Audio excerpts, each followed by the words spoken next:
మట్టి తక్కువ పడుతుందండి. ఇలాగా ఆకులు కిచెన్ వేస్ట్ తో నింపుకుంటే మనకి లైట్ వెయిట్ గా ఉంటది.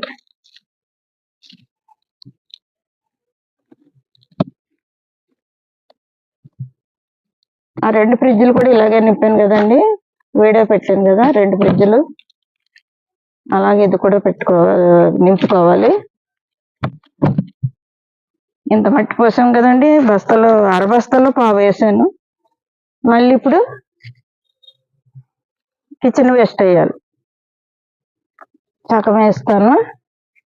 ఇది రైతు బజార్లో తెచ్చిన కిచెన్ వేస్ట్ అండి. కూరగాయలు ముక్కలు కట్ చేసాం.